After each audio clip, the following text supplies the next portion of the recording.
Hello and welcome back to the ministry. And today we are talking about honor in marriage.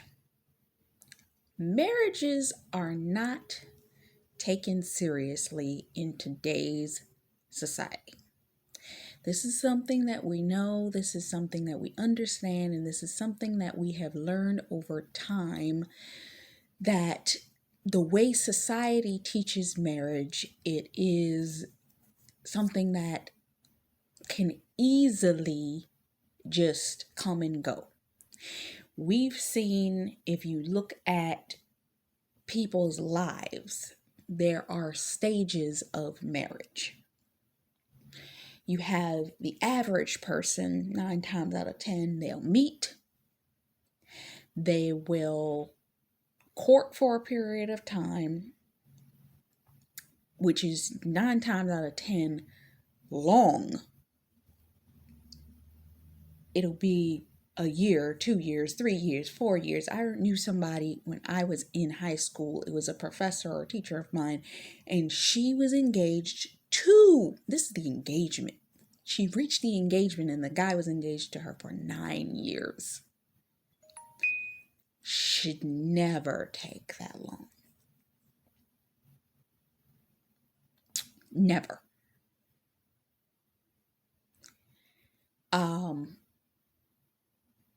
But in society, they court for whatever amount of time they feel is comfortable. They spend a year planning the wedding and get married. And some of them, depending on financial issue, will stay married for an extremely short period of time. 2, 3, 5, 7. They don't stay married long. Then you have the oldies but goodies.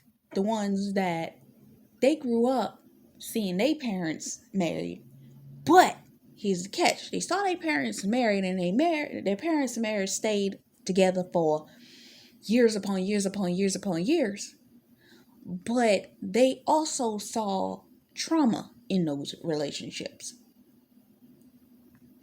It was during that time frame you stay married or you mess up and lose out on having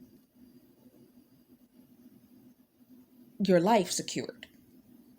So most people stay married for the security of the two finances or covering the children or whatever it was. I remember years ago, I heard multiple cases where it was like 2 or 3 different cases where it was an older woman. Either her husband died or her husband divorced her. And when they got divorced, it was a scenario of this woman's now 60, 70 years old and she don't know what to do with herself because her husband was her support system.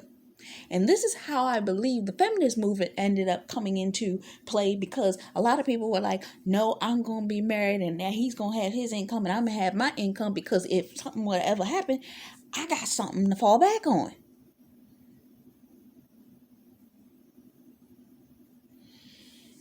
And then let's move up to the higher echelons when it comes down to celebrity marriages, where now more than ever, we're seeing divorces left and right in that industry. And the fact of the matter is, let's just be honest, 9 times out of 10, when you see the words irremediable or irrevocable differences, that they had cheating, child out of wedlock, infidelity, which is the same thing, financial issues, meaning somebody was hiding money, a whole bunch of stuff that was going on, mistrust and all that kind of stuff. And in those industries, it could go even deeper than that. And in order to save face, save images, they divorce and have amicable differences to try to keep the media at bay because they don't want what's really going on to come out while they're still dealing with everything and mess up premieres and this and that and all their business stuff because they want to keep their brands secure. Let's just be honest, that's what it is.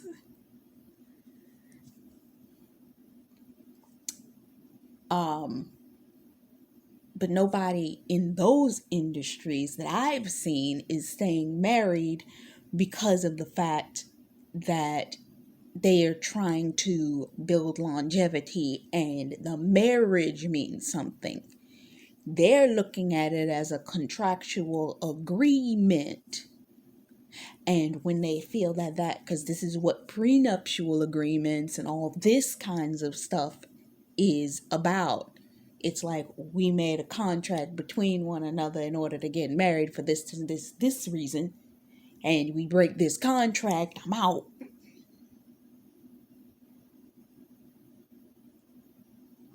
They're not getting married because they desire marriage. Some of them are getting married because it looks good visually to everybody. This is how you actually know a celebrity is in love with the person that they're with, because the person don't look like what it should be for their image. You understand what I'm saying? They don't look particularly like the it couple together. And these are the marriages that you see in Hollywood that are lasting. Your Samuel L. Jacksons, your Denzel Washingtons, your all of these types of things. A lot of them either got married before they became famous, and they still with their wives. But you understand what I'm saying? It's about the honor of marriage. It's like when you understand, even you look at Viola Davis, you look at Angela Bassett and her husband. They just celebrated the 25th wedding anniversary.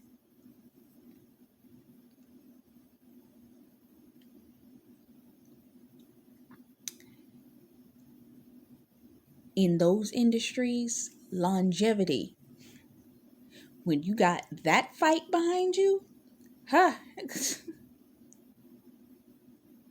you got to have something centering the two of you. What did I say all that to say? The honor in marriage. Should we take pages from celebrities' books? Naturally, heck no, we should not take celebrities' book, because 9 times out of 10, 95% of them, they change marriages like they change clothes, hair, and accoutrements.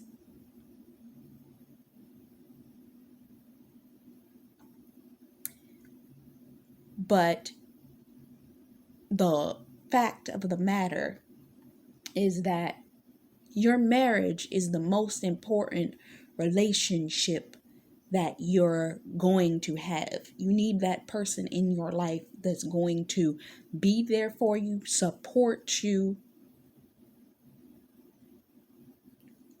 that can manage and understand where you are, where you're going. You understand where they are and where they're going.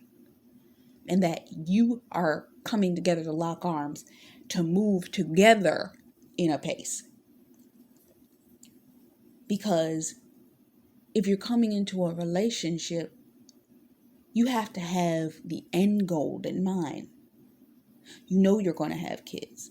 You know that you're going to have careers. You know that you're going to have whatever it is that you desire for your life. And you need to know that that person is going to be supportive of what you do when that time comes.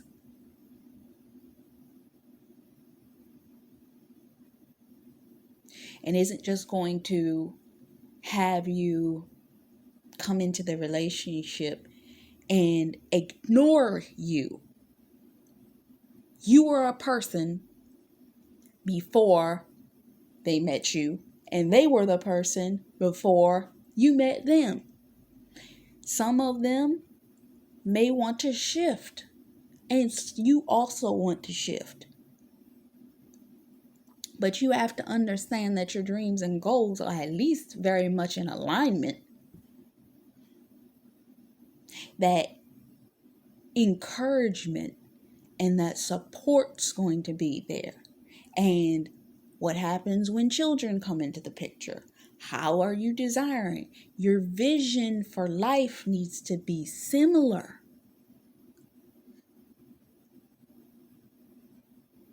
Your desires need to be similar. You have to be able and willing to understand each other. And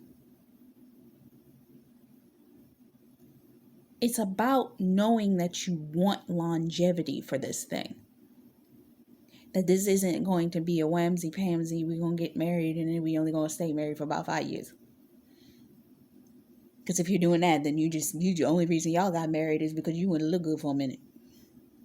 Was it a contractual agreement or was it actual marriage? Because marriage is for longevity. Marriage is supposed to be till death do its part. So that type of commitment, that divorce is not the option. You have a lot of people that are getting married and they're like, oh, let me have a prenuptial agreement. That's planning and in the beginning. Are we here for the long haul? Or are we here for a minute?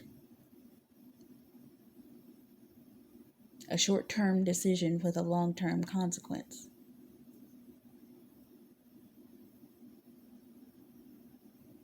Or in this case, a long-term decision for a short term. What is it that you're desiring? You have to be willing to fight for it. A marriage is something that needs to be cultivated. And fighting for it doesn't mean that you're constantly in a fight. It's the sitting down and understanding, look, I'm in a relationship with you. You're in a relationship with me. What are your issues? These are my issues. When you see my issues coming up, don't take it personally. Understand that I may be having a moment. I don't think I'm mad at you. And vice versa. But in understanding that, because if you're not sitting down and having that conversation, when those trigger moments or red flags come up for them or you, y'all sitting up there having an argument when you didn't really need to because you didn't disarm each other from the jump. By letting the person know, this is my issue, this is my problem. Give me wisdom and recognize that you've heard me, so that if you see me reacting this way, you know I'm not just being this way. In a lot of cases, a woman's more open to do that. A man doesn't want to share. And it's the understanding that if we're going into this to this degree, you're going to have to open up. You are going to have to share.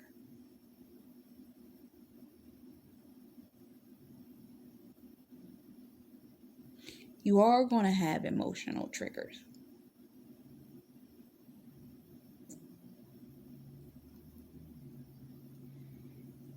Let's see. That you got to keep God in the middle of it at all times. God is going to be the mediator between the two of you in order to help you gain understanding of one another. When times get tough, that's when it's most important to press into God. There are going to be moments. I'll give you this moment in one of the Tyler Perry movies where there was a conversation at the table, and they were basically saying that due to the time frame, it's like, you're in a marriage, you're getting older, they getting older. You're coming into into the time frame. Parents are passing away. This is happening. That's happening. Things are going to test and try your marriage. Things are going to test and try. Having kids. A lot of people sit up there and they talk about, oh my God, I can't wait. Having kids. There are things that come with pregnancy. Can that person, or do they have the capacity to support you during that experience? I'm not talking about financially. I'm talking about emotionally. I'm talking about the fact that during pregnancy, there are certain symptoms that the female goes through that your husband can't be running away from the house every time you go through something. Do they have the tenacity to support that? And then if something goes on, let's say past this point where, God forbid, anything happens with one of your children. God forbid any of them have an issue. God forbid any of them get sick. Can y'all mediate to deal with that? Do you have the tenacity? What if one of y'all gets sick? Not unto death, just sick. Do they have the ability and desire to support you? Do you have the ability and desire to be able to support them? God forbid. In those moments, it's important that you must trust God and understand the importance. He knows who you are, what's meant to be, and He's going to allow for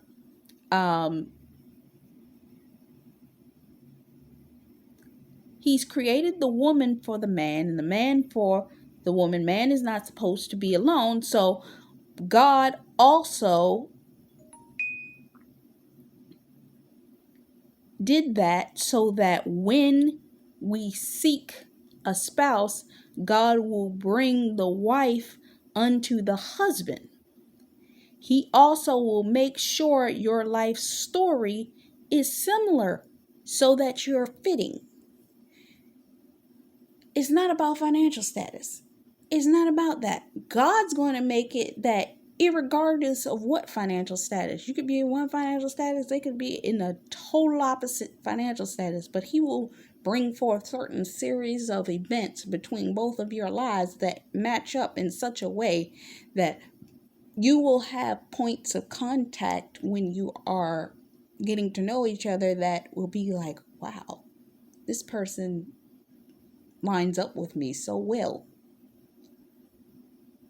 Because God designed it that way. Just so that they know, oh, this is my person. So that you can understand each other even emotionally. Men process things a little bit different than women process things, but understanding what they've been through, you can kind of feel them out and be able to be there for them when they need that emotional support. Because you've been there. Because you've been through that. Because of this emotional experience, this is how you dealt with it. You can help them deal with it in the moment in which they're dealing with it. If they feel more separated, let them have their moment, but work around that. But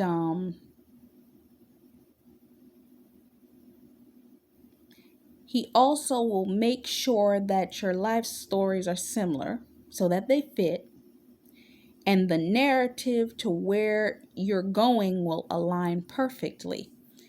you will both desire to go to the same place, one, to heaven, but you'll have desires to travel to the same places, desires to want to try the same things, the same foods, the same thing. It'll be so similar.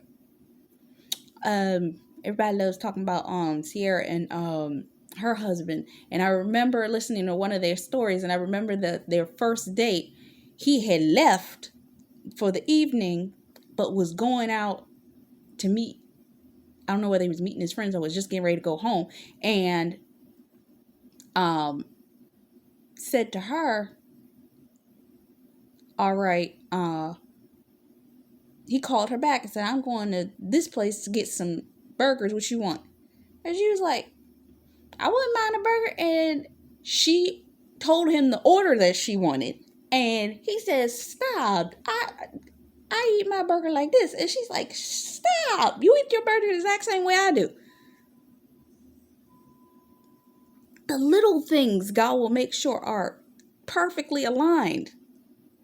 Perfectly aligned. Even your style is certain things that would be quirky about you. It's like they like the same stuff.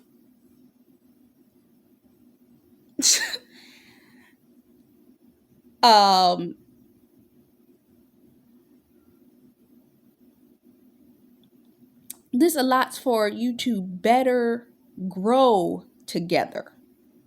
And you need to be able to, with all of yourself, with one another, be comfortable in the fact that person will love you unconditionally anyway. Loving a person unconditionally. When you marry somebody, you have to be willing to love their flaws unconditionally. Love the things about them that would bother other people. They have to love the things about you that scare you.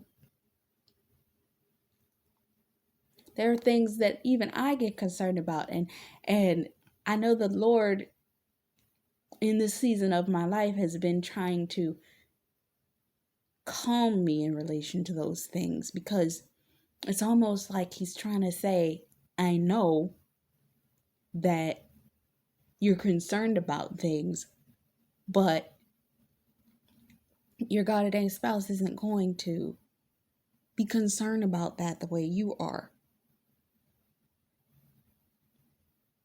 Because he's sent videos to me that are like, your God ordained spouse is going to love you unconditionally no matter what your flaw is. I'm hearing flaws and all. But he's going to love you.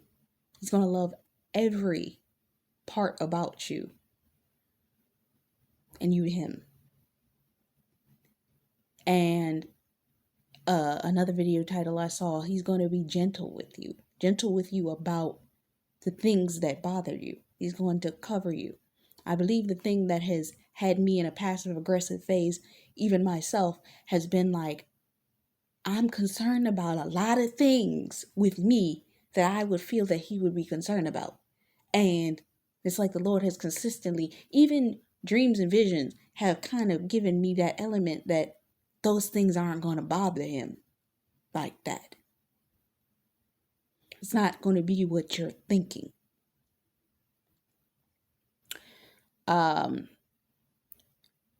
But what else?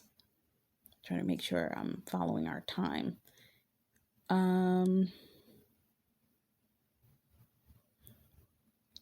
It's a moment that, because most feel like they have to hide certain things, but this is a type of relationship that he's setting you free in. For he who the Son sets free is free indeed. It will be a place that you can truly be yourself, that you will be able to express and be who you are with this person if you are open with that person in the beginning. No hiding. You can give all of yourself to one another and create an intimacy that no one can touch, because together you can heal your broken places. I've been hearing that a lot. When you get into these marriages, they're going to be a safe space for you. A lot of us have been bruised, broken, hurt, rejected by family, even friends, rejected by strangers, we've just been rejected. And we're coming into these relationships and we're like that. You've ever seen a dog that's been abused, that when you can clean the dog up externally, but that dog's got to get used to being around people again. That dog is going to shy away. That dog is going to cringe backward. If it's got a limp, you're going to see the limp.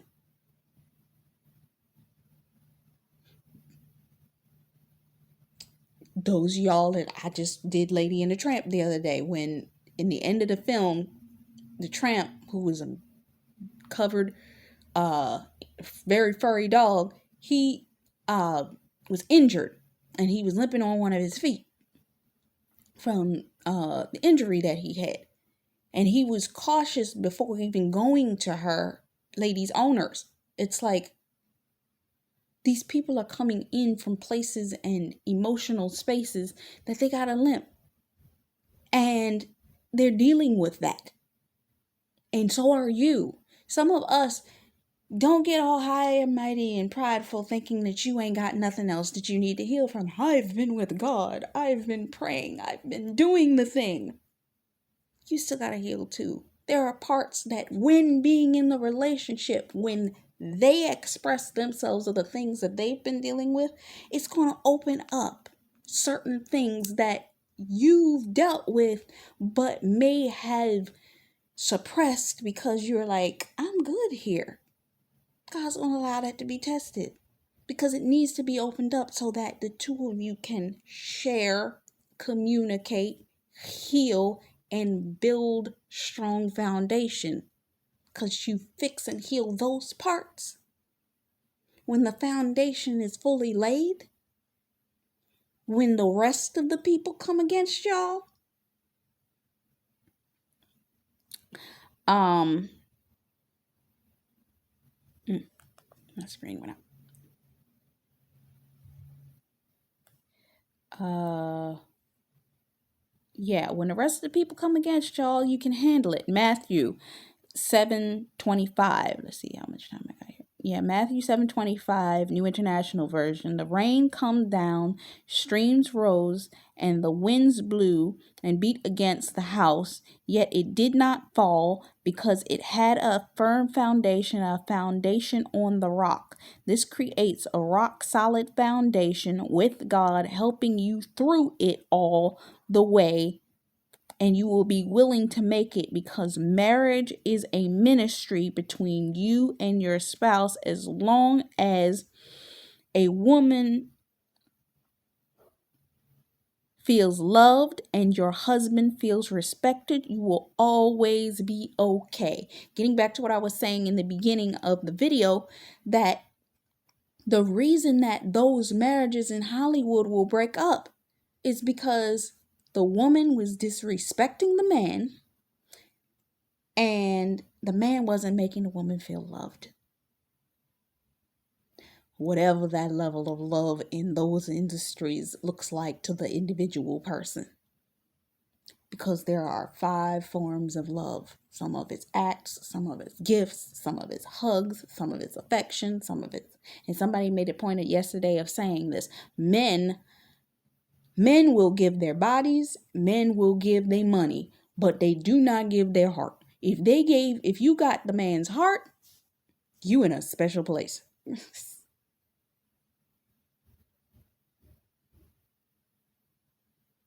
That's a special place to be. Because that means he will give you anything, financial, non-financial, because you're concerned about something more than just the money in the body.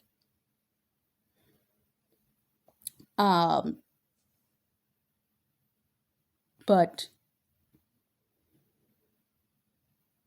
most importantly, it's about communication, keeping things fresh between you, praying for each other, keeping each other together, because 10 years down the line, you keep each other together when life happens. God is kept in the middle, and you're always able to